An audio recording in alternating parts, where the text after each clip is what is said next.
Bismillahirrahmanirrahim. Assalamualaikum warahmatullahi wabarakatuh. Alhamdulillah, salatu wassalamu ala Rasulillah wa ala alihi wa ashabihi wa man tabi'ahum bi ihsanin ila yaumiddin wa ba'd. Hadirin hadirat yang dirahmati oleh Allah Subhanahu wa taala, kita lanjutkan bahasan kita dari kitab Sahih Al-Bukhari. Kita masuk pada bab berikutnya, bab 21, bab tasatturu fil ghusli 'indan nas. Bab tentang bertasattur, yaitu mengambil penghalang tatkala ada orang lain, di hadapan orang lain selain istri, tentunya selain istri. Mandi kalau sendirian dalam kondisi tidak berpakaian boleh, sebagaimana pernah kita jelaskan, ya. Tentu yang lebih afdal adalah dengan menutup aurat, tetapi boleh sebagaimana telah kita jelaskan pada pertemuan yang lalu. Kemudian mandi tidak menutup aurat sama sekali di hadapan istri, maka ini jelas boleh dilakukan oleh Nabi sallallahu alaihi wasallam. Nabi sallallahu alaihi wasallam mandi tidak berpakaian sama sekali di hadapan Aisyah, di hadapan Maimunah, sebagaimana dari hadis yang telah kita sebutkan.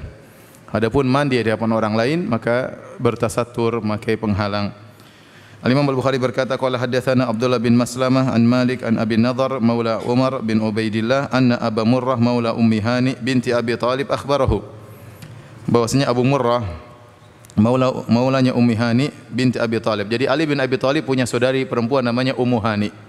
Ali bin Abi Thalib namanya Ummu Hani binti Abi Thalib. Annahu sami'a Ummu Hani binti Abi Thalib taqul, Ummu Hani bercerita, "Dhahabtu ila Rasulillah sallallahu alaihi wasallam amal fathi." Aku datang menemui Nabi sallallahu alaihi wasallam tatkala peristiwa Fathu Makkah, penaklukan kota Mekah di tahun 8 Hijriah di bulan Ramadan. Fawajadtuhu yaktasilu wa Fatimatu tasturuhu. Aku mendapati Nabi sallallahu alaihi wasallam sedang mandi, sementara Fatimah putrinya Nabi sallallahu alaihi wasallam menutupi Nabi sallallahu alaihi wasallam. Karena mereka masih kerabat, ya. Apalagi Ummu Hani adalah sepupunya Nabi sallallahu alaihi wasallam, Ali sepupunya Nabi sallallahu alaihi wasallam. Kemudian Ummu Hani adalah iparnya Fatimah, ya. Karena Fatimah istrinya Ali bin Abi Thalib. Faqala man hadhihi? Nabi bertanya, siapa yang datang? Faqultu ana Ummu Hani. Aku adalah Ummu Hani, ya. Ini dalil bahwasanya Nabi mandi, ya, tidak berpakaian, terus ditutupi oleh Fatimah, ya, Fatimah. Dan Nabi sedang mandi, Nabi berbicara dengan orang lain. Ini dalil bahwasanya seorang di kamar mandi boleh berbicara kalau ada keperluan. Meskipun dalam kondisi tidak berpakaian, kalau ada keperluan boleh berbicara. Kemudian juga dalil bahwasanya Nabi tidak tahu ilmu gaib. Nabi tidak tahu siapa yang datang, ya. Makanya beliau tanya, siapa yang datang? Maka Ummu Hani menjawab, ana Ummu Hani. Aku adalah Ummu Hani, ya. Dan ini juga dalil bahwasanya boleh seorang mandi, ya, tertutup sebagian, tidak seluruhnya. Sebagian, tidak seluruhnya boleh, ya, karena Ummu Hani melihat Nabi, ya, mungkin bagian atas Nabi tutup bagian bawah, sehingga beliau mengenal itu Nabi sedang mandi. Wallahu alam bissawab. Kemudian kita lanjutkan hadis berikutnya. Qala haddatsana Abdan, kata Imam Al-Bukhari telah menyampaikan kepada kami Al-Abdan, qala akhbarana Abdullah, qala akhbarana Sufyan anil A'mash an Salim bin Abil Ja'ad an Quraib an Ibni Abbas an Maimunata radhiyallahu taala anha, dari Maimunah istri Nabi sallallahu alaihi wasallam, beliau berkata, satartu Nabi sallallahu alaihi wasallam wa huwa yaktasilu minal janabah faghasala yadayhi. Aku menutupi Nabi sallallahu alaihi wasallam dan beliau sedang mandi janabah. Faghasala yadayhi, maka Nabi mencuci kedua tangannya. Thumma sabba bi yaminihi ala shimali faghasala farjahu. Dan ini sudah pernah kita sampaikan berulang-ulang. Maka Nabi kemudian menuangkan bejana air dengan tangan kanannya untuk menumpahi tangan kirinya. Kemudian Nabi mencuci kemaluannya dengan tangan kirinya. Wa ma asabahu, dan kotoran yang ada di sekitar kemaluannya, ya. Thumma masa biyadihi alal haid awil ardi, kemudian beliau pun mengusapkan tangan kirinya tersebut di atas tembok atau di tanah. Thumma tawadda'a wudu'ahu lis-salat ghayra rijlaihi, kemudian beliau pun berwudu sebagaimana wudu hendak salat, selain kedua kakinya belum beliau cuci. Thumma afadha ala jasadihil ma'a, kemudian beliau menuangkan air ke seluruh tubuhnya. Thumma tanaha, kemudian Nabi berpindah sedikit. Faghasala qadamaihi, kemudian dia pun mencuci kedua tangannya. Ini dalil bahwasanya Nabi mandi tidak berpakaian dan dilihat oleh siapa? Maimunah. Makanya Maimunah mengatakan Nabi pun begini, Nabi pun begini, Nabi mencuci kemaluannya, semua dilihat oleh apa? Maimunah, dan ditutup oleh Maimunah radhiyallahu taala anha, ya. Kalau ternyata Nabi tertutup auratnya ketika mandi, enggak perlu Maimunah menutupnya. Ini menunjukkan bahwasanya seorang mandi tidak berpakaian di hadapan istri tidak ada masalah. Ini sering dilakukan oleh Nabi sallallahu alaihi wasallam. Saya sudah pernah sampaikan tatkala ada seorang bertanya kepada Aisyah, "Ya Aisyah, apakah seorang boleh melihat pasangannya, melihat kemaluan pasangannya, seorang lelaki melihat kemaluan istrinya atau sebaliknya?" Maka Aisyah menyebutkan hadis, "Kuntu aktasilu ana wan Nabi sallallahu alaihi wasallam min ina'in wahid." Kami dahulu, saya dan Nabi pernah mandi bareng dari satu tempayan. Ini kata Al-Hafidz Ibnu Hajar, dalil bahwasanya nas tegas bahwasanya laki-laki dan wanita boleh mandi bareng telanjang kemudian saling melihat di antara mereka. Tapi kita lanjutkan. Bab idza talamatil mar'atu. Bab jika seorang wanita mimpi berjima, mimpi basah, ya. Entah basah atau tidak, yang penting mimpi berjima. Ihtalamatil mar'atu artinya wanita mimpi berjima. Al-Imam Al-Bukhari membawakan hadis, qala haddatsana Abdullah bin Yusuf qala akhbarana Malik an Hisham bin Urwah an abihi an Zainab binti Abi Salamah an Ummi Salamah ummul mukminin. Dari Ummu Salamah, istri Nabi sallallahu alaihi wasallam, ibunda kaum mukminin. Seluruh istri Nabi disebut dengan ummul mukminin. Wa azwaju ummahatuhum. Dan istri-istri Nabi adalah ibu-ibu bagi kaum mukminin. Ummu Salamah berkata, "Ja'at Ummu Sulaim imra'atu Abi Talhah." Telah datang Ummu Sulaim, istrinya Abu Talhah. Ummu Sulaim ini adalah ibunya Anas bin Malik radhiyallahu taala anhu. Tetapi Anas bin Malik bapaknya meninggal dalam kondisi non muslim. Ya, meninggal dalam kondisi abinya Anas meninggal dalam kondisi non muslim. Maka setelah itu Ummu Sulaim menikah dengan lelaki yang lain namanya Abu Talhah. Ya, waktu Abu Talhah waktu masih kafir, kemudian melamar Ummu Sulaim, kata Ummu Sulaim, "Saya mau menikah dengan engkau dengan syarat kau masuk Islam." Maharnya masuk apa? Islam. Akhirnya Abu Talhah, ya, karena cinta kepada Ummu Sulaim, akhirnya dia masuk apa? Islam. Kemudian dia menjadi seorang pejuang luar biasa, Abu Talhah radhiyallahu taala anhu. Ummu Sulaim, istrinya Abu Talhah, ila Rasulullah sallallahu alaihi wasallam, datang kepada Nabi sallallahu alaihi wasallam, faqalat, kemudian dia berkata, "Ya Rasulullah, innallaha la yastahyi minal haq." Dia kasih mukaddimah, dia berkata, "Wahai Rasulullah, sungguhnya Allah tidak malu dengan kebenaran." Artinya dia ingin menanyakan sesuatu perkara yang mungkin malu untuk disampaikan, tetapi ini karena ini masalah agama, masalah al-haq, maka sebagaimana Allah tidak malu menyampaikan al-haq, maka aku pun tidak malu untuk bertanya tentang masalah kewanitaan ini. Maka dia kasih mukaddimah, kata dia, "Ya Rasulullah, innallaha la yastahyi minal haq." Wahai Rasulullah, sungguhnya Allah tidak malu dengan kebenaran. Hal alal mar'ati min guslin idza hiyah talamat. Apakah seorang wanita wajib untuk mandi junub jika dia mimpi berhubungan dengan lelaki? Faqala Rasulullah sallam, kata Rasulullah sallam, "Na'am idza ra'atil ma." Ya, wajib kalau dia melihat air. Artinya waktu dia bangun dia melihat basah di kemaluannya, ada air yang keluar, ya, maka dia wajib untuk mandi junub, ya. Hadis ini, ya, diriwayatkan, ya, dalam banyak lafal, di antaranya ketika Ummu Sulaim bertanya, "Atahtalimul mar'ah ya Rasulullah?" Apakah tatkala dia bertanya, Ummu Salamah waktu mendengar pertanyaan Ummu Sulaim, Ummu Salamah bertanya, "Hal tahtalimul mar'atu ya Rasulullah?" Apakah wanita mimpi mimpi berhubungan, ya.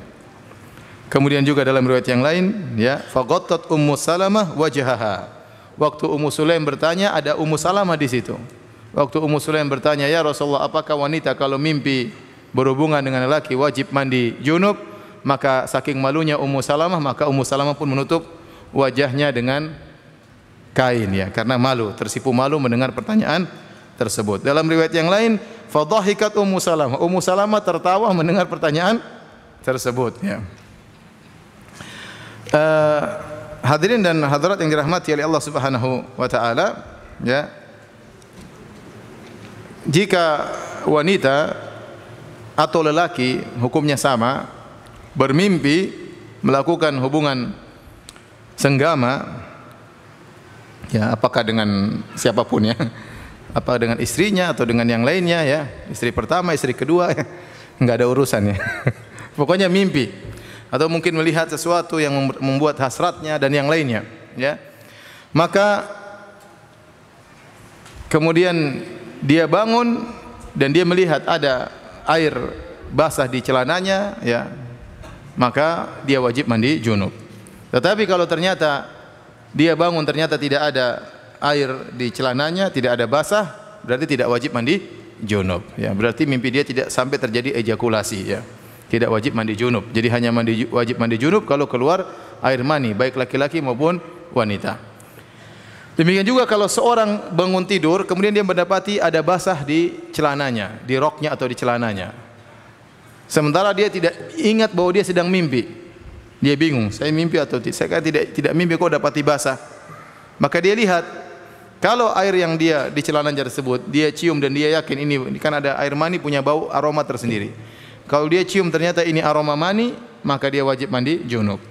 Tapi kalau ternyata dia cium tidak ada aroma mani, ya, maka bisa jadi madhi, bisa jadi hanya sekedar mungkin cairan kencing yang keluar, maka dia tidak wajib mandi junub. Hukum asalnya dia suci.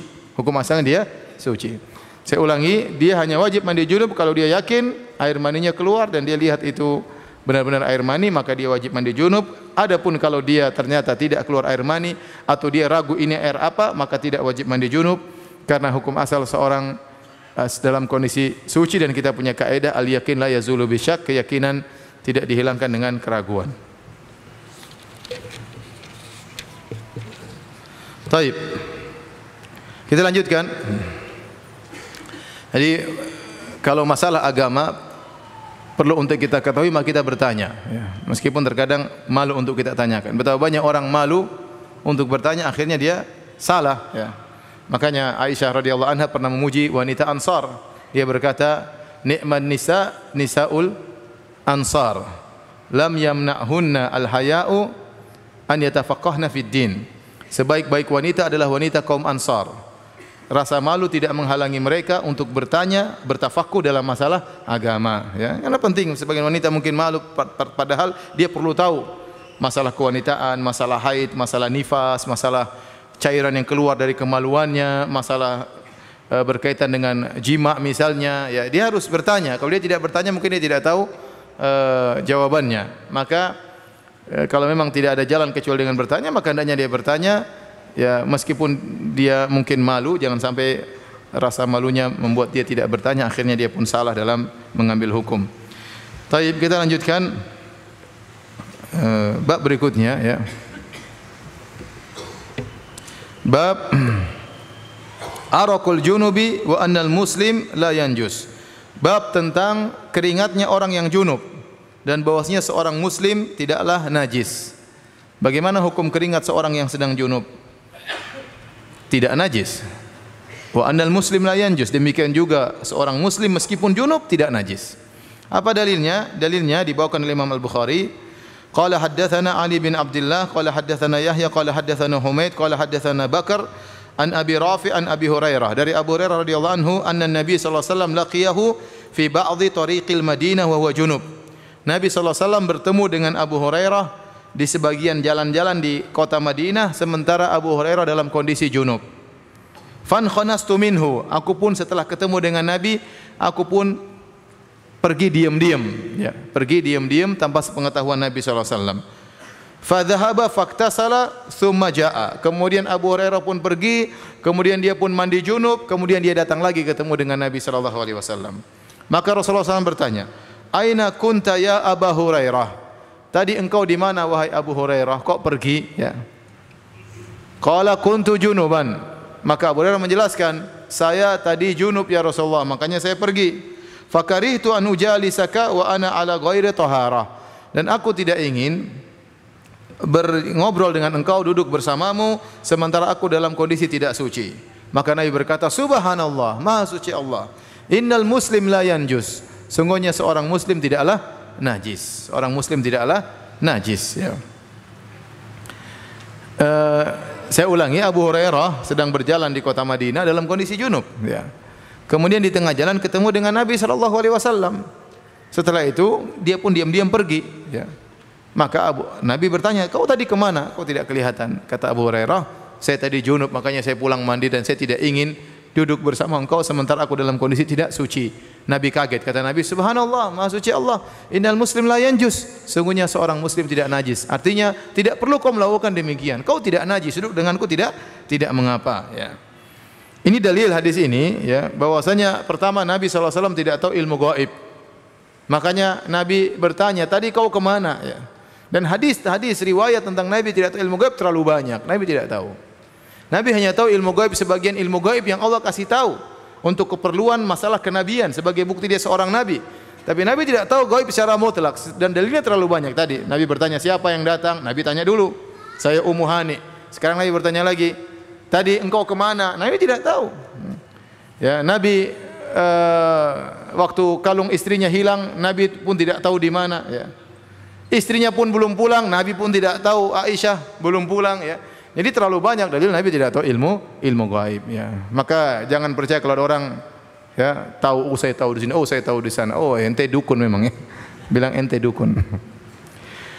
Kemudian hadis ini juga menunjukkan bagaimana begitu besar penghormatan para sahabat terhadap Nabi, ya. Mereka berjalan-jalan di pasar, kemudian tatkala ketemu Nabi tidak ingin dalam kondisi apa?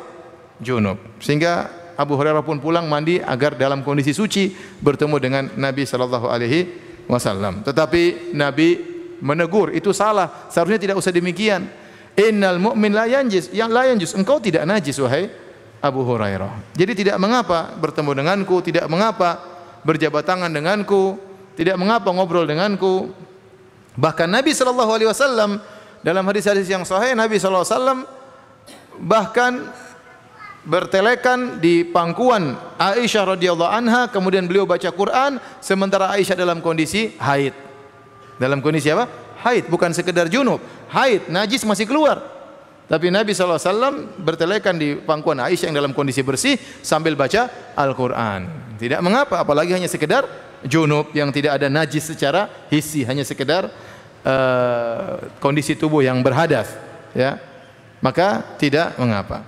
Kemudian juga ini dalil bahwasanya kalau seorang kaget atau takjub dengan sesuatu, apakah karena kagum atau karena mengingkari, maka boleh mengucapkan subhanallah. Boleh mengucapkan apa? Subhanallah. Mengingkari juga boleh. Subhanallah, kagum juga Maha suci Allah dengan keindahan ciptaannya misalnya, atau Maha suci Allah dari kesyirikan yang mereka lakukan. Jadi boleh takjub mengucapkan apa? Subhanallah. Dalam riwayat yang lain kadang Nabi mengatakan Allahu Akbar sebagai bentuk takjub terhadap apa yang kita lihat. Ini juga dalil bahwasanya seorang yang junub, ya, boleh berjalan ke sana ke sini, ya. Yang afdal dia segera mandi menghilangkan junubnya. Tetapi boleh dia menunda mandi junubnya dan dia boleh melakukan kegiatan pergi ke pasar. Abu Hurairah tadi jalan-jalan di kota Madinah, tidak ada masalah. Yang penting kalau pas sholat jangan dalam kondisi apa? Junub. Intinya demikian. Ya, yang terbaik dia segera mandi. Tetapi kalau dia mengakhirkan mandi junub, maka tidak mengapa. Kemudian juga dalil bahwasanya seorang kalau sedang berjalan sama rombongannya, terus ada kepala rombongan, kalau dia hendak pergi maka kasih tahu. Jangan pergi nyelonong begitu saja, tapi kasih tahu. Oleh karenanya Nabi bertanya, "Tadi engkau kemana wahai Abu Hurairah? Aina kunta ya Abu Hurairah? Tadi engkau kemana?" Kenapa? Karena Abu Hurairah berkata, "Fan khanastu minhu." Aku pergi diam-diam. Di antara adab harusnya kasih tahu, "Ya Rasulullah, saya mau pergi dulu, saya mau ada keperluan ini," sehingga sang kepala rombongan tidak mencari-cari atau sahabatnya tidak mencari dia di mana. Tapi kita lanjutkan hadis berikutnya atau bab berikutnya. Bab al-junub yakhruju wa yamshi fi suqi wa ghairihi. Bab tentang seorang junub, dia keluar dan berjalan di pasar, ya, atau selain pasar. Tidak ada masalah, ya. Dalilnya jelas tadi, di antaranya hadis Abu Hurairah tadi. Abu Hurairah junub, dia jalan-jalan di kota Madinah. Akhirnya ketemu Nabi. Berarti boleh, ya. Junub bukan berarti mendem di rumah, tetapi dia boleh jalan melakukan kegiatannya. Yang penting ketika mau sholat dia harus mandi junub. Kemudian Imam Al-Bukhari membawakan dalil yang lain. Qala Atha yahtajimul junub.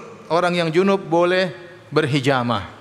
Karena dahulu ada keyakinan kalau sedang junub tidak boleh hijamah. Nanti darahnya begini-begini, tidak ada masalah, tidak ada bedanya orang junub dengan tidak junub. Wa yuqallimu adfarahu. Orang junub boleh potong kuku. Karena meyakini kalau lagi junub kukunya belum dimandiin jangan dibuang ya. Nanti kalau dia sudah mandi junub kukunya kumpulin mandi junubin lagi kukunya. Enggak, tinggal potong saja junub. Wa yahliqu ra'sahu. Orang junub boleh cukur apa? Rambut, enggak ada masalah ya. Enggak ada masalah, rambutnya enggak perlu dimandiin, enggak ada masalah ya. Dibuang kotoran. Wa illam yatawadda, meskipun dia tidak berwudu, Adapun dalil yang dibawakan Imam Al-Bukhari tentang orang junub boleh berjalan keluar dari rumahnya. Beliau berkata, qala haddatsana Abdul A'la bin Hammad, qala haddatsana Yazid bin Zurai', qala haddatsana Sa'id an Qatadah anna Anas bin Malik haddatsahum. Dari Anas bin Malik radhiyallahu anhu beliau berkata, anna Nabiy sallallahu alaihi wasallam kana yatufu ala nisa'ihi fil lailatil wahidah. Adalah Nabi sallallahu alaihi wasallam beliau menggauli istrinya seluruhnya dalam satu malam. Walahu yauma idzin tis'u niswah, dan ketika itu Nabi memiliki 9 istri. Apa sisi pendalilannya? Sisi pendalilannya, Nabi setelah menggauli istri yang salah satunya, Nabi tentu keluar dari rumahnya, ya enggak? Berarti dia keluar rumah menuju rumah istri berikutnya. Setelah digauli dan Nabi ya setelah menggauli Nabi keluar lagi ke rumah istri yang lain. Berarti Nabi berjalan-jalan ya, artinya dari rumah yang satu ke rumah berikutnya, kemudian pindah ke rumah berikutnya, dan beliau tidak mandi kecuali di penghujung. Setelah semua beliau gauli baru kemudian beliau alaihi salatu wasalam mandi junub sekali saja. Ini dalil dipahami oleh Imam Al-Bukhari bahwasanya orang junub boleh keluar rumah. Nah, boleh keluar rumah ke rumah istri yang lainnya, boleh keluar rumah ke pasar, ke mana saja enggak ada masalah. Dan sebagaimana telah kita jelaskan, hal ini juga ditunjukkan oleh hadis Abu Hurairah tadi sebelumnya, di mana beliau sebelum mandi junub sudah jalan-jalan di kota Madinah. Oleh karenanya Imam Al-Bukhari mengulangi hadis tersebut. Qala haddatsana Ayyash, qala haddatsana Abdul A'la, qala haddatsana Humaid an Bakar an Abi Rafi' an Abi Hurairah qala laqiyani Rasulullah sallallahu alaihi wasallam wa ana junub. Aku bertemu dengan Nabi sallallahu alaihi wasallam dan aku dalam kondisi junub. Fa akhadha bi yadi, maka Nabi pun pegang tanganku. Nabi pegang Abu Hurairah, padahal Abu Hurairah dalam kondisi apa? Junub. Fa masyaitu ma'ahu hatta qa'ada. Kemudian aku pun dipegang tangannya oleh Nabi. Subhanallah. Nabi begitu karimnya, begitu mulianya, muridnya dipegang apa? Tangannya ya. Begitu lembutnya Nabi kepada Abu Hurairah. Ya, bayangkan yang pegang tangan Abu Hurairah siapa? Nabi sallallahu alaihi wasallam. Padahal Abu Hurairah dalam kondisi apa? Junub. Hatta qa'ada, sampai Nabi akhirnya duduk. Fansalaltu, aku pun diam-diam kabur. Fa ataitu rajul ar-rahla faktasaltu, aku pun pulang ke rumah, aku pun mandi. Tsumma ji'tu wa huwa qa'id, dan aku datang kembali dan beliau masih dalam kondisi duduk. Abu Hurairah ingin ketemu Nabi sallallahu alaihi wasallam. Ternyata Nabi masih duduk di situ. Kemudian faqala, Nabi berkata, "Aina kunta ya Abu Hurairah?" Engkau tadi dari mana wahai Abu Hurairah? Faqultu lahu, aku katakan aku tadi mandi junub, kemudian aku mandi dan aku balik. Kata Rasulullah sallallahu alaihi wasallam, "Subhanallah ya Abu Hurairah, innal mu'mina la yanjus." Maha suci Allah wahai Abu Hurairah, sungguhnya seorang mukmin tidaklah najis. Tidak harus mandi. Duduk sama saya enggak ada masalah. Taib. Kita lanjutkan. Malam ini saya ingin habiskan Kitabul Ghusl ya, karena supaya minggu depan kita masuk Kitabul Haid ya. Antum ingin tahu kan tentang masalah haid kan? Perlu bagi antum ya. Baik yang sudah menikah maupun yang jomblo ya. Taib. Bab kainunatil junubi fil bait idza tawadda, yaitu kondisi seorang junub di rumah jika dia sudah wudu. Jadi orang junub kalau dia tidak sempat mandi, disunahkan bagi dia untuk berwudu sehingga lebih ringan junubnya. Makanya kalau orang junub misalnya iktikaf, kemudian dia di masjid, kemudian dia ingin terus di masjid sebelum sempat mandi, dia boleh wudu dulu, dan ini meringankan hadasnya. Meringankan apa? Hadasnya. Sebagaimana dilakukan oleh para sahabat, mereka kalau tidur di masjid kemudian mereka dalam kondisi junub karena mimpi basah misalnya, maka mereka yang belum sempat mandi berwudu sehingga mengurangi hadasnya. Maka disunahkan bagi orang yang junub kalau dia ingin menunda mandi junubnya, dia boleh berwudu terlebih dahulu. Qala haddatsana Abu Nuaim qala haddatsana Hisham wa Syaiban an Yahya an Abi Salamah qala Sa'altu Aisyata, aku bertanya kepada Aisyah, akana Nabi sallallahu alaihi wasallam yarkudu wa huwa junub? Apakah Nabi sallallahu alaihi wasallam tidur sementara beliau dalam kondisi junub? Qalat na'am. Kata Aisyah, benar, Nabi dalam kondisi junub, belum mandi junub, beliau tidur, wa yatawadda, tetapi beliau berwudu terlebih dahulu. Beliau berwudu terlebih dahulu. Ya. Kata para ulama, karena dengan seorang berwudu, ya, dia tidak junub secara sempurna. Hadasnya berkurang, hadasnya menjadi lebih ringan, ya. Adapun hadis yang diriwayatkan oleh Abi Daud, innal malaikata la tadkhulu baitan fihi kalbun wala suratun wala junub, sungguhnya malaikat tidak masuk ke dalam rumah yang ada anjingnya atau patungnya atau junub. Ada tambahan, tidak masuk rumah yang ada orang junub, maka hadisnya dhaif. Hadisnya apa? Dhaif, ya. Karena sebenarnya ulama mengatakan kenapa dia anjurkan seorang berwudu tatkala junub? Karena kalau dalam kondisi junub dia belum berwudu, malaikat tidak masuk ke rumahnya, malaikat rahmat. Maka hendaknya dia berwudu. Tapi hadis itu dhaif. Taib, kita lanjutkan hadis bab berikutnya, bab naumul junub, babun naumul junub, bab tentang tidurnya orang yang junub. Al-Imam Al-Bukhari membawakan hadis, qala haddatsana Qutaibah qala haddatsana Laits an Nafi' an Ibni Umar anna Umar bin Khattab sa'ala Rasulullah sallallahu alaihi wasallam, bahwasanya Umar bin Khattab radhiyallahu anhu bertanya kepada Nabi sallallahu alaihi wasallam, ayarkudu ahaduna wa huwa junub? Apakah seorang di antara kami dalam kondisi junub boleh tidur? Qala na'am. Kata Nabi, boleh. Idza tawadda ahadukum falyarqud wa huwa junub. Jika salah seorang dari kalian dalam kondisi junub, dia berwudu dan dia tidur meskipun dalam kondisi junub. Ya. Meskipun dalam kondisi junub. Ini juga menguatkan bahwasanya seorang yang sedang dalam kondisi junub, maka hendaknya dia berwudu sebelum tidur. Demikian juga bab berikutnya. Babun al-junub yatawaddau tsumma yanam. Bahwasanya orang yang junub dia berwudu kemudian dia tidur, sama pembahasannya. Kata Imam Al-Bukhari, qala haddatsana Yahya bin Bukair, qala haddatsana Laits an Ubaidillah bin Abi Ja'far, an Muhammad bin Abdurrahman, an Urwah, an Aisyah qalat, dari Aisyah radhiyallahu anha ia berkata, kana Nabi sallallahu alaihi wasallam idza arada an yanama wa huwa junubun, ghasala farjahu wa tawaddaa lis-salat. Adalah Nabi sallallahu alaihi wasallam jika ingin tidur, padahal beliau dalam kondisi junub, maka beliau pun mencuci kemaluan beliau, kemudian beliau pun berwudu untuk salat. Ini ada tambahan.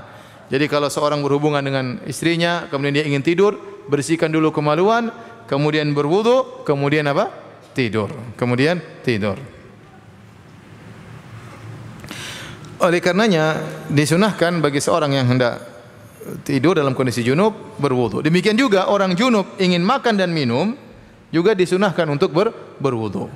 Dalam hadis kata Aisyah radhiyallahu taala anha dalam sahih Muslim, kana Rasulullah sallam idza kana junuban fa arada an ya'kul aw yanam yatawadda wudu'ahu lis-salat. Adalah Nabi sallallahu alaihi wasallam kalau dalam kondisi junub dan ingin makan dan minum dan ingin makan atau tidur, maka beliau berwudu terlebih dahulu. Jadi bagi orang yang junub disunahkan untuk berwudu sebelum makan. Taib. Apa yang disunahkan bagi orang junub untuk berwudu? Tadi kita sebutkan kalau ingin apa? Tidur. Yang kedua ingin apa? Makan. Sekaligus ingin minum. Yang ketiga kalau ingin mengulangi jima, disunahkan juga untuk apa? Berwudu, ya.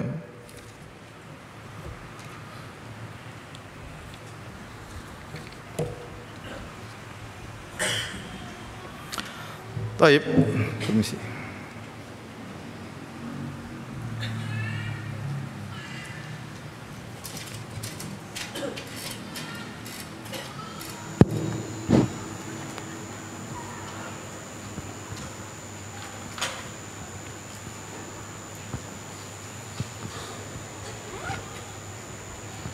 Jadi ada khilaf tentang masalah hukum wudu bagi orang yang junub kalau dia tidak mandi junub. Apa hukumnya? Jadi hukum wudu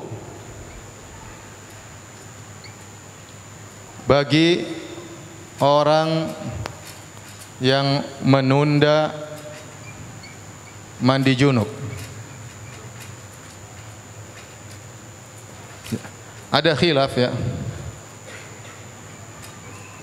Ada yang mengatakan wudu yang dimaksud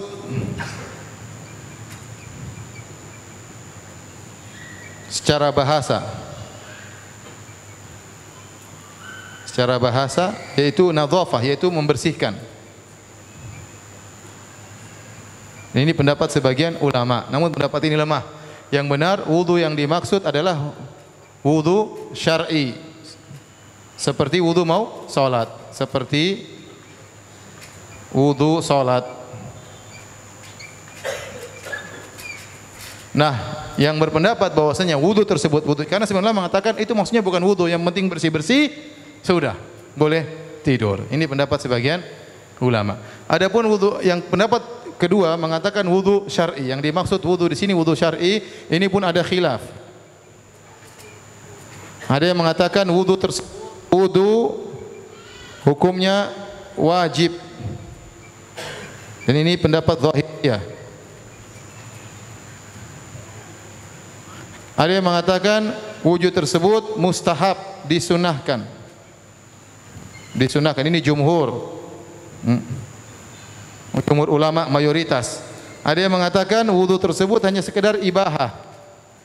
Ibahahnya dibolehkan. Bolehkan saja, tidak sampai derajat sunnah. Maka ini pendapat Abu Yusuf dari mazhab Hanafi, muridnya Abu Hanifah. Kenapa dia berpendapat bahwasanya wudu tersebut tidak sunnah, hanya sekedar boleh?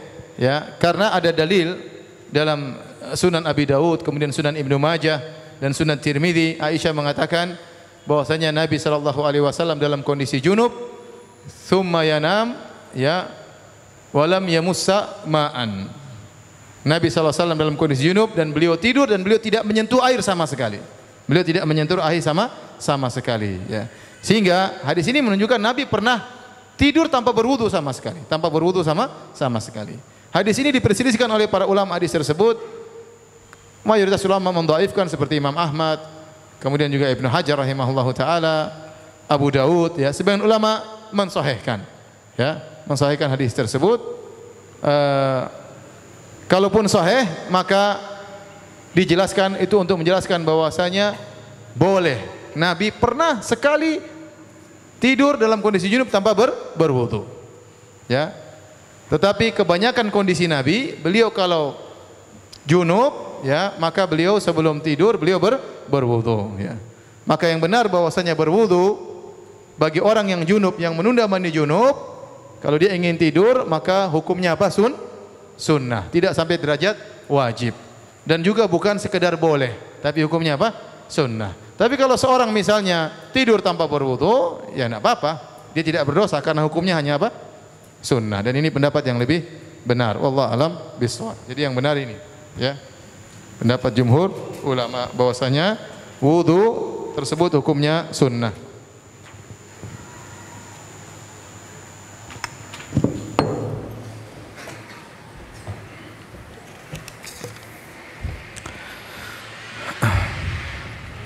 Baik, kita lanjutkan bab berikutnya. Kalau sudah tolong hapus, ya. Bab belum biar. Belum, masih. Di foto deh, foto cepat. Bab idzal talqal khitanani. Bab tentang jika bertemu dua khitan. Bertemu dua khitan. Khitan lelaki maupun khitan wanita. Al-Imam Al-Bukhari membawakan hadis, qala haddatsana Mu'adz bin Fadalah. Qala haddatsana Hisham tahwil wa qala haddatsana Abu Nuaim an Hisham an Qatadah anil Hasan an Abi Rafi' an Abi Hurairah radhiyallahu anhu, dari sahabat Abu Hurairah radhiyallahu anhu. Anin Nabi sallallahu alaihi wasallam, dari Nabi sallallahu alaihi wasallam beliau berkata, "Idza jalasa baina syu'abihal arba'." Jika seorang lelaki telah duduk di antara 4 cabang wanita, thumma jahadaha, kemudian dia melakukan penetrasi atau senggama, faqad wajibal ghuslu, maka telah wajib mandi junub. Ini hadis 17 tahun ke atas, ya. Jadi tentang hukum, maksud hadis ini tentang hukum orang yang menjimai istrinya meskipun belum ejakulasi. Apakah dia wajib mandi junub atau tidak? Kata Nabi sallallahu alaihi wasallam, wajib untuk mandi junub. Jadi kata Nabi SAW, idza jalasa baina syu'abihal arba, kalau seorang sudah duduk di antara dua cabang, empat cabang wanita, itu di antara kedua tangannya, di antara kedua kakinya. Ini kinayah dari dia sedang menggauli istrinya. Ya, jadi Nabi SAW juga sering berbicara dengan kinayah agar tidak kelihatan vulgar. Sebisa mungkin kalau tidak vulgar maka jangan vulgar. Tapi maksudnya demikian. Jika seorang lelaki sedang duduk di antara empat cabang wanita, maksudnya di antara dua tangannya dan di dua kakinya atau pahanya, kemudian dia pun melakukan penetrasi, kata Nabi, faqad wajabal ghuslu, maka telah wajib mandi junub. Dalam riwayat yang lain, wa illam yunzil, meskipun dia tidak ejakulasi, meskipun dia tidak keluar air mani.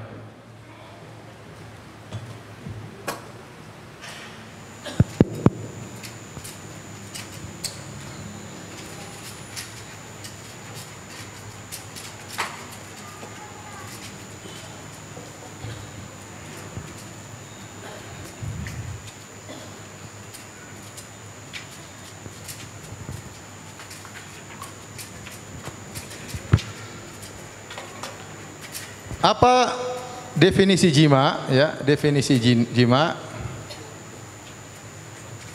Jima yaitu adalah iltiqal al-khitanani. Iltiqa al-khitanaini, khitanaini, yaitu pertemuan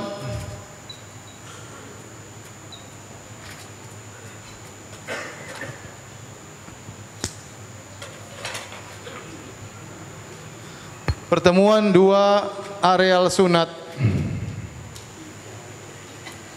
yaitu lelaki dan wanita.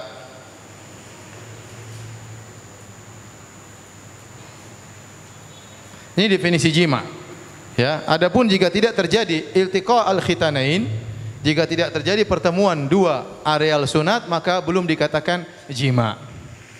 Contoh seorang, ya, dan ini saya sering sampaikan, seorang misalnya di bulan Ramadan kemudian dia mencumui istrinya, kemudian mohon maaf misalnya dia memainkan kemaluannya di areal sekitar kemaluan istrinya tapi belum sempat masuk, kemudian dia terjadi ejakulasi, maka dia puasanya batal tapi dia tidak bayar kafarah. Kenapa? Karena dia belum jima, ya. Saya tidak mau ulang dua kali, cukup sekali, ente dengar baik-baik. Ente dengar baik-baik, ya. Baik, kita lanjutkan, ya. Sama misalnya, dan kasus pernah sering saya terjemahkan kasus di Madinah di kantor mahkamah. Kalau ada seorang lelaki kemudian menggauli seorang wanita, terjadi perzinahan, maka biasanya hakim bertanya kepada sang wanita, apakah telah terjadi penetrasi? Apakah ilaj, yaitu kemaluan sang lelaki masuk ke kemaluanmu, atau cuma di luarnya, atau cuma sebagiannya misalnya? Untuk apa? Untuk menekankan telah terjadi jima atau tidak. Kalau belum terjadi jima, maka hukumnya berbeda. Kalau sudah jadi jima, maka hukumnya ada khusus, hukum syar'i. Kalau seorang sudah menikah maka dirajam, kalau belum menikah maka dicambuk, didera, ya.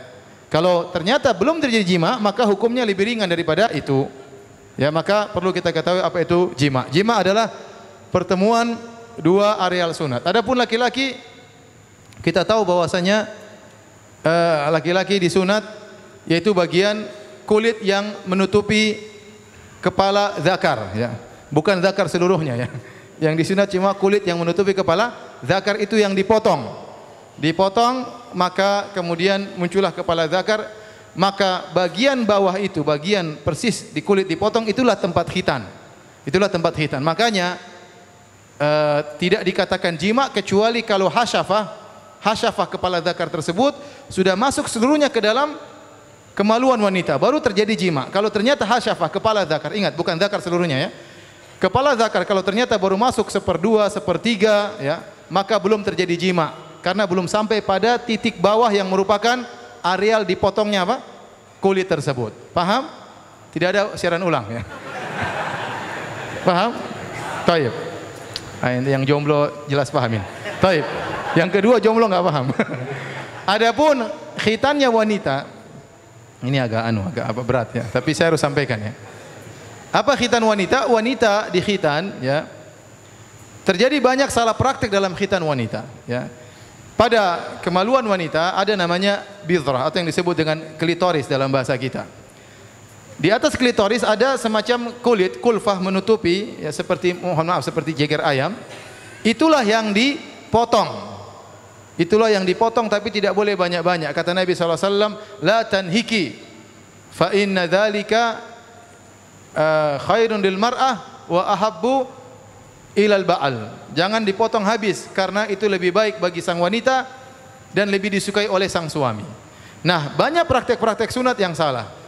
Contoh yang dipotong adalah klitoris. Pada situ tempat pusat rangsangan, di situ dipotong. Atau yang dipotong ada 2 bibir atas, 2 bibir bawah. Di kemaluan wanita ada 2 bibir atas, 2 bibir bawah. Ada yang motong semuanya, ada yang potong cuma 2 bibir atas, ada yang motong atas dan bawah. Sehingga ini menjadikan wanita akhirnya tidak berhasrat dan tidak tertarik bagi suaminya, dan ini merepotkan suami. Ya. Karena suami ingin berhubungan, istrinya tidak tertarik. Di antaranya karena hal-hal yang menimbulkan hasrat dipotong tatkala sunat, dan ini dilakukan di sebagian negara. Ya, dipotong seperti itu, dan itu salah. Oleh karena yang dipotong adalah bagian bukan klitorisnya, tetapi bagian atas, yang di atas klitoris itu pun tidak boleh banyak-banyak. Kenapa? Nabi menjelaskan karena itu lebih baik bagi sang wanita dan lebih baik disukai oleh suami. Kalau wanita tidak disunat, apalagi sebagian suku seperti suku Arab dan yang lainnya, kalau wanita tidak disunat, maka hasratnya menggebu-gebu.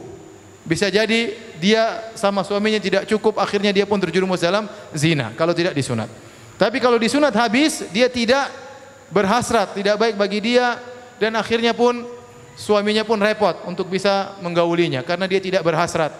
Maka Nabi menyuruh hanya potong sedikit, tidak boleh dihabisin.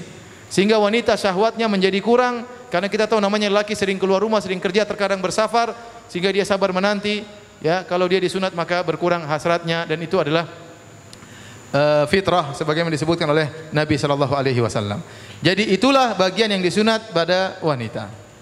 Paham? Tidak perlu digambar kan? Sudah jelas. Jelas. Tidak perlu. Jadi ini sudah jelas dan tidak ada siaran ulang.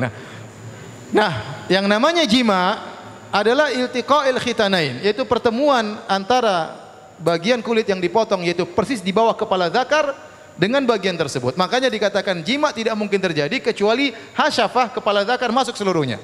Kalau ternyata tidak masuk seluruhnya, maka belum bagian kulit yang dipotong tersebut belum ketemu dengan bagian tempat wanita disunat. Ya. Intinya kalau para ulama mendefinisikan, kalau hasyafah masuk seluruhnya baru disebut jima. Kalau belum masuk seluruhnya maka tidak disebut jima.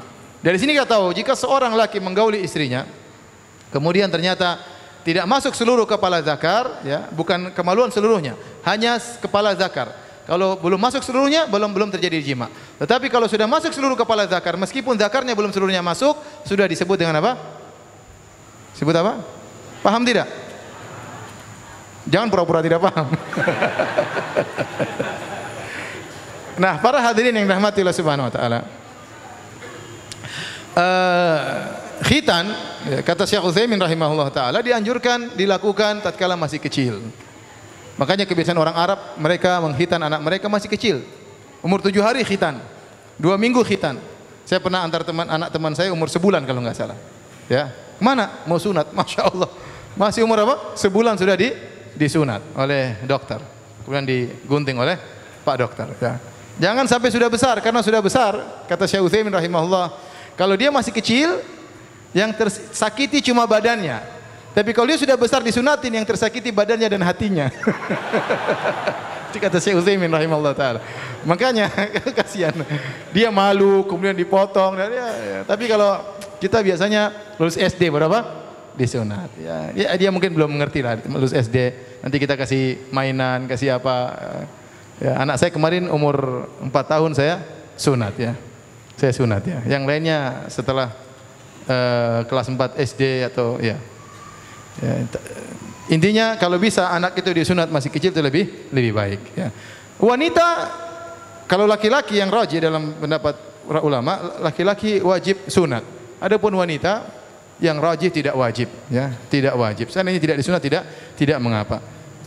Tapi tadi disunat perlu, tapi tadi harus hati-hati, harus orang yang tahu di bagian mana yang dipotong, karena khawatir kalau dia salah potong akhirnya tadi mudarat bagi sang wanita. Nah, orang yang melakukan jima dengan istrinya, jika sudah terjadi jima, meskipun belum terjadi ejakulasi, baik laki-laki maupun perempuannya, maka sudah wajib mandi junub meskipun belum keluar air mani.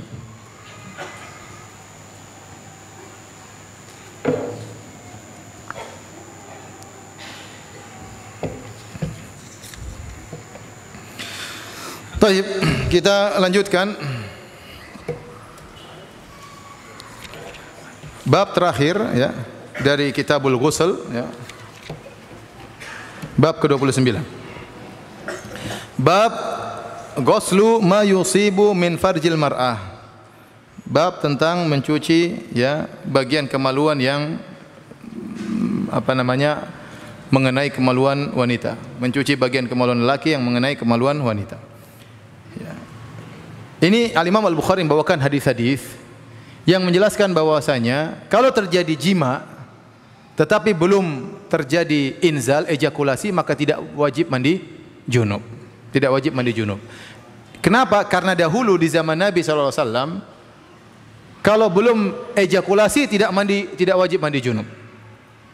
Hanya sekedar wudu, ya, karena batal wudunya, tetapi tidak wajib mandi junub. Dan Nabi pernah bersabda, innamal ma'u minal ma'. Sungguhnya air karena air. Sungguhnya air karena air, maksudnya hanya wajib mandi junub kalau keluar air mani. Hanya wajib mandi junub kalau keluar air mani. Tetapi hadis ini kemudian mansukh. Aturannya kemudian berubah, bahwasanya kalau sudah terjadi jima, mau keluar enggak keluar tetap wajib mandi junub. Nah, hadis-hadis yang dibawakan oleh Imam Bukhari pada bab yang terakhir ini tentang hadis-hadis yang sudah dimansukhkan. Bahwasanya kalau belum terjadi ejakulasi tidak perlu mandi junub. Dulu pernah begitu, tapi sudah mansukh. Paham atau tidak? Taib. Saya bawakan hadisnya. Qala hadatsana Abu Ma'mar qala hadatsana Abdul Waris anil Husain ani qala Yahya akhbarani Abu Salamah anna Atha bin Yasar akhbarahu anna Zaid bin Khalid al-Juhani akhbarahu annahu sa'ala Utsman bin Affan. Bahwasanya Khalid al-Juhani bertanya kepada Utsman bin Affan. Faqala, "Ara'aita idza jama'a rajulun imra'atahu falam yumni?"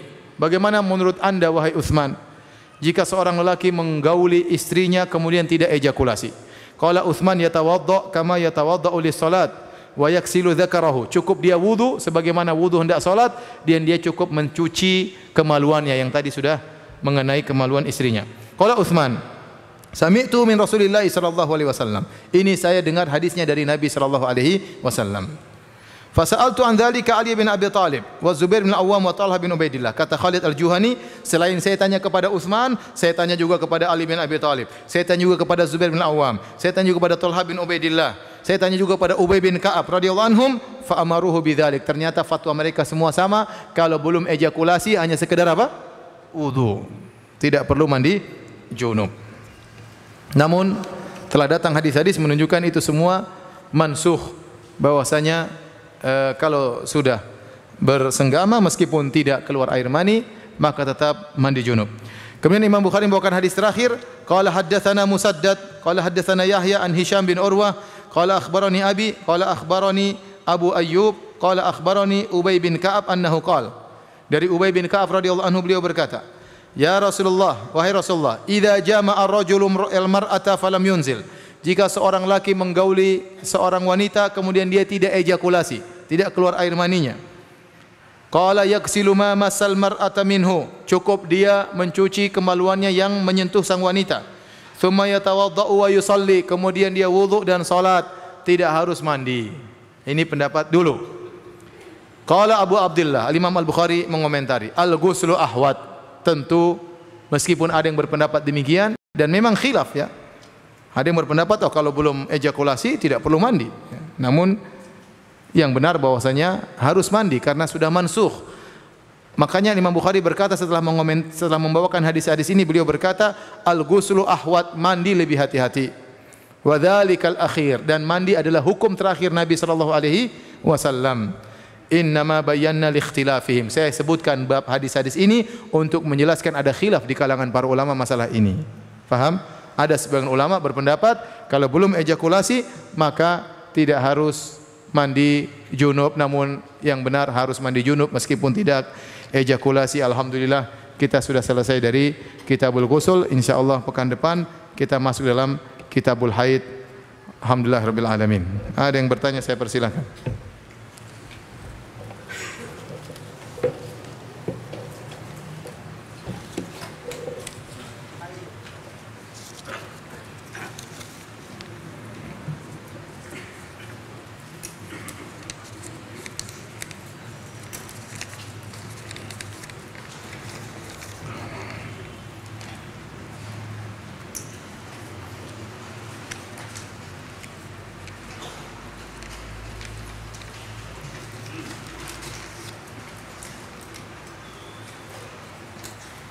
Apabila seorang dalam kondisi junub lalu dia meninggal dunia, apakah dia meninggal dalam keadaan berdosa? Jawabannya tidak. Ya. Junub bukan dosa. Ya. Ya, junub bukan apa? Dosa. Dan seorang boleh menunda ya mandi junub, tidak ada masalah.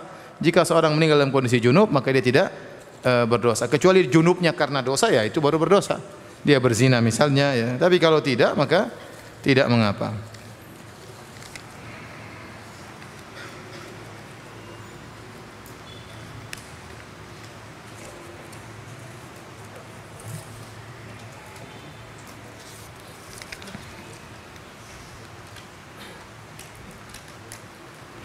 Apakah boleh saya bertanya kepada calon istri perihal kemaluannya yang disunat? Disunat secara habis atau disisakan setengah? Istri pun mana tahu. Dia mana tahu dulu seperti apa, kemudian setelah sunat seperti apa. Dia enggak ngerti. Ente perhatikan baik-baik. Dia masa tanya istri, yang enggak perlulah. Kita enggak tahu ya. Istri biasanya sunat masih kecil dia, ya. Masih kecil, dia tidak tahu dulu apa before dan after, dia nggak tahu ya. Terus dari mana dia mau tahu? Antum perhatikan baik-baik. Kalau ada mungkin kurang berhasrat, mungkin antum yang salah. Jangan salahkan istri terus ya. Mungkin antum kurang bisa baik dalam pemanasan dan yang lain.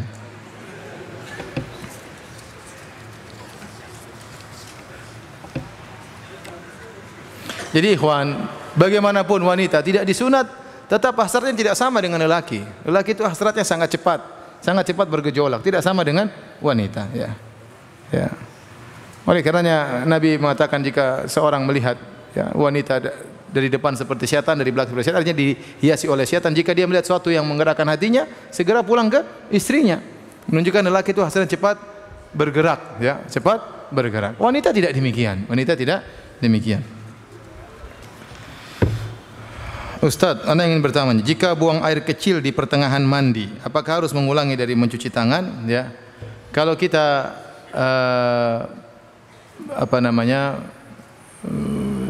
buang air kecil di tengah pertengahan mandi junub kita belum selesai, kita lanjutkan, mandi junub kita sah, tetapi wudu kita batal.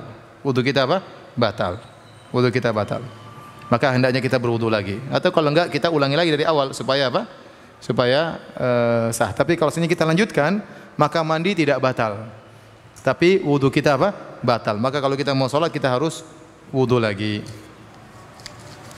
Apa hukumnya air mani apabila menempel di baju atau di spray?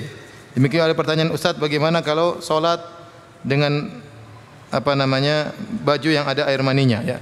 Air mani tidak najis, sebagaimana sudah kita jelaskan. Air mani tidak najis. Jika kena baju, kena spray, maka tidak mengapa. Tapi kita tentunya bersihkan karena tidak enak dipandang atau jijik atau yang lainnya. Tapi secara hukum najis dia tidak najis. Andainya seorang sholat ada bekas air maninya di bajunya, maka tidak mengapa. Dan itu pernah dialami oleh Nabi sallallahu alaihi wasallam. Ya, Aisyah mengatakan, "Kuntu afruku," aku membersihkan air mani Nabi yang sudah kering, kemudian Nabi sholat sementara masih ada bekas air mani di bajunya dan Nabi sholat dengan baju tersebut. Ini ada cerita panjang, intinya ada seorang ikhwan, dia kenalan sama akhwat, teman SMP-nya. Kemudian karena sudah ngaji, maka dia pun tertarik, akhirnya dia nazar. Setelah nazar ternyata fisiknya tidak sesuai dengan harapan ya. Akhirnya dia bimbang sekarang ya. Apakah jika saya meninggalkannya karena dia tidak cantik, apakah saya berdosa? Saya takut bersalah jika membuatnya sedih, Masya Allah. Saya sudah istikharah, tahajud, puasa, tapi saya masih belum mendapatkan petunjuk berupa mimpi atau kemantapan hati. Intinya, kalau nazar ternyata tidak suka, jangan dipaksa. Jangan dipaksa. Ya, dalam hidup ini memang ada seperti itu. Ada namanya dilematis ya. Siapapun ya. Anda merasakan, saya juga merasakan. Kita menempuh kemudaratan yang lebih ringan daripada kemudaratan yang lebih besar.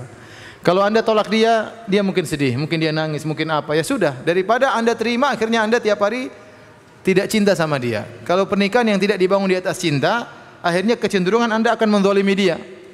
Ya, kenapa? Kurang sayang, tidak dibelikan hadiah, tidak disayang. Kenapa? Anda tidak cinta, susah. Ya, menunggu cinta datang, kadang tidak datang.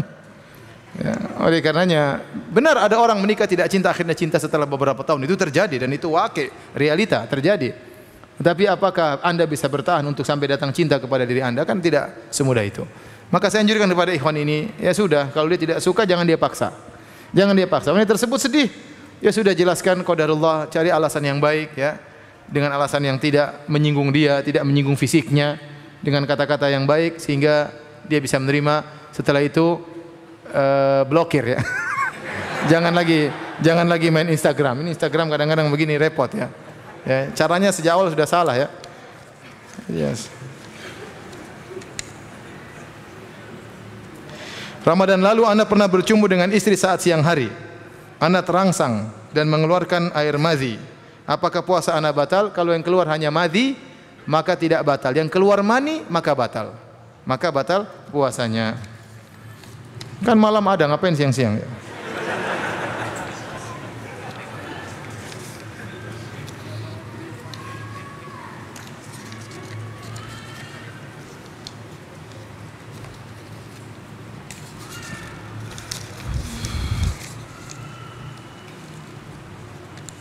Apakah sering mimpi berhubungan badan setelah salah satu ciri-ciri terkena sihir? Saya tidak tahu ya. Saya enggak tahu apakah itu ciri-ciri terkena sihir ya. Allah alam, saya enggak tahu ya. Tapi itu dialami oleh orang-orang solehat seperti tadi ya. Ummu Sulaim mimpi juga ya. Bukan cuma kita orang soleh juga mengalami hal demikian. Yang terakhir pembahasan tentang apakah orang junub boleh baca Al-Quran. Maka ini ada khilaf, namun 4 mazhab ya, mazhab Maliki, Hambali, Syafi'i dan Hanafi mengatakan orang junub tidak boleh baca Al-Quran. Ada hadis dari Ali bin Abi Thalib, beliau mengatakan wa kana la yahjubuhu min al-Qur'ani syai'un ya ghairul junub. Bahwasanya Nabi SAW tidak pernah terhalangi dari membaca Al-Quran kecuali karena junub. Tapi hadis ini dhaif. Hadis ini datang dalam beberapa riwayat tapi semuanya dhaif ya. Meskipun dhaifnya tidak parah ya, tetapi hadisnya dhaif. Sehingga mazhab Dhahiriyah mengatakan tidak mengapa baca Quran bagi orang yang junub. Namun telah datang dari 5 sahabat yang menunjukkan bahwasanya tidak boleh orang junub baca Al-Quran. Di antaranya dari Umar bin Khattab, dari Ali bin Abi Thalib, dari Ibnu Mas'ud dan dari sahabat yang lain yang menunjukkan bahwasanya orang junub tidak boleh baca Al-Quran. Oleh karenanya lebih hati-hati kita berpendapat dengan mazhab jumhur ulama, 4 mazhab bahwasanya orang junub tidak boleh baca Al-Quran. Beda dengan orang yang tidak berwudu. Kalau tidak berwudu boleh baca Quran. Ya, hadas kecil. Tapi kalau hadas besar seperti junub, maka tidak boleh baca Al-Quran. Ya. Berbeda dengan haid. Kalau haid boleh baca Al-Quran. Ya. Nanti insya Allah kita akan bahas Kitabul Haid pada pekan depan insyaallah taala. Demikian, mohon maaf banyak pertanyaan tidak bisa saya jawab. Wabillahi taufiq wal hidayah. Assalamualaikum warahmatullahi wabarakatuh.